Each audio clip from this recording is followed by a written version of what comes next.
everybody, welcome back to my kitchen. I am Amy from Neurotic Mom Bakes, and today's recipe is a good one. If you've known me for any amount of time, if you've been here for a while or have followed me on my other social media channels, you know my love for gingerbread. I love ginger snaps, gingerbread cookies, gingerbread cake. I just was trying out a recipe for gingerbread like loaf, like banana bread, but gingerbread bread. I love gingerbread. So this is a really, really good one. We're making gingerbread cookie sandwiches. So they are gonna be like two soft, kind of ginger snap type cookies, but a little softer with like a cream cheese filling. They are to die for. Perfect to go in your holiday boxes. They're great around the holidays, but they're also good any time of year. The dough comes together pretty quickly. We're gonna start with a half a cup of unsalted butter that's softened, and then 1 cup of brown sugar. There's a half and 1. All right, let's cream this together, and then I'll put 1 egg in.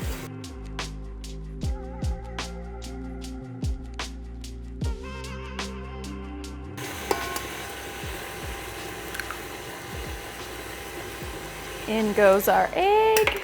And then I'm gonna add a 1/4 cup of molasses and a teaspoon of vanilla. Light or dark, it doesn't matter. Darker will give like a little bit spicier flavor, I don't know. And then a teaspoon of vanilla. I never measure vanilla.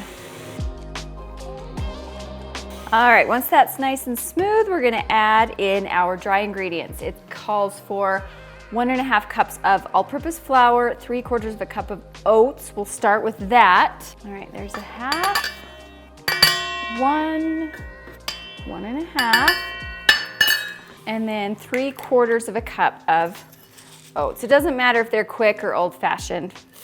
I have old-fashioned here, it doesn't really matter. 3/4 cup. I'm gonna mix that just a little bit before I add the rest of my spices and leavening agents, to get that going. So now I'm going to add in a ½ teaspoon of baking soda, a 1/4 teaspoon of salt, and then the yummy, warm, delicious spices, which are going to be 1½ teaspoons of ginger. I'm gonna use my ½ teaspoon here. So that's a half. That's 1, 1½, and then 2 full teaspoons of cinnamon. I love cinnamon, so it's okay if you go heaping teaspoons. That's all right. And then a ½ teaspoon of cloves. All right, let's finish mixing this together. This dough will need to chill a little bit. It's a very soft dough, and you don't want your cookies to just spread into really flat cookies, because you need them kind of substantial enough to hold that filling.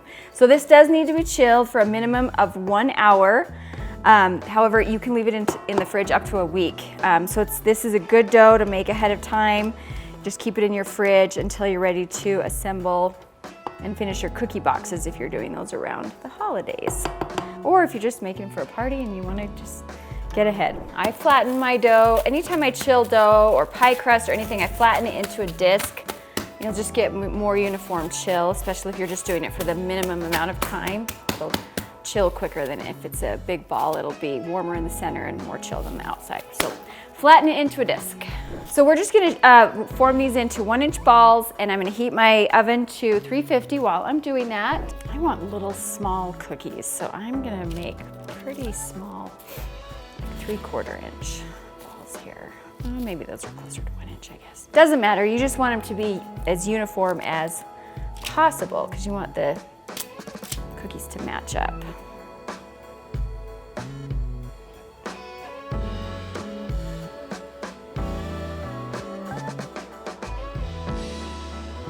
Okay, in the oven, 350. This one is, I wrote it down, 9 to 12 minutes. Okay everyone, my cookies are out of the oven. While they cool, I'm going to make my cream cheese filling.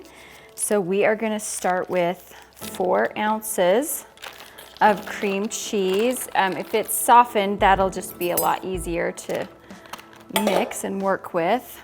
If you don't have cream cheese, butter will work, but I love the taste of the cream cheese frosting with the kind of the gingerbread oatmeal cookies. It's so good. And then we're gonna add 3 cups of powdered sugar. And then I'm gonna add about a couple teaspoons of vanilla into here. And then I'm gonna start with 2 tablespoons of milk. And then I can add more if I feel like it's too thick. I can thin it down. You can do this in your stand mixer, or you can just use your hand mixer.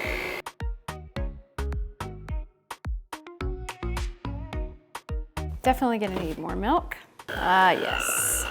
That is looking just about perfect. You want it thin enough to spread, but thick enough that it won't totally ooze out while you're eating your cookie, when you're biting into your cookie. If you feel like your consistency is too thin, go ahead and just add a little bit more powdered sugar. I think I'll add just a hair more. That looks perfect. I kind of like to match up sizes, so I'll turn one over.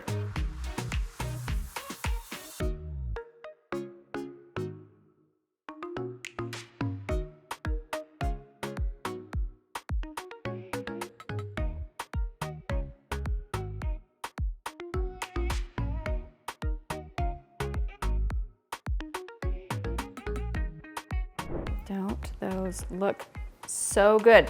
I love this cookie for these sandwich cookies. I love this cookie recipe because it's different than a ginger snap. It has the oatmeal in it, which just gives it a slightly different taste, a little nuttier, which I think goes really well with the icing, the frosting in these cookies. All right. Shall we give one of these a try? That's delicious. That's like the perfect, it's like a chewy cookie, but not super soft. Perfect chewiness, goes so well with that cream cheese frosting. You must try this one. It's so good. I hope you enjoyed this one as much as I did. This is absolutely delicious. If you want to see more delicious recipes like this one, subscribe to my channel and we will see you next time. Bye everybody.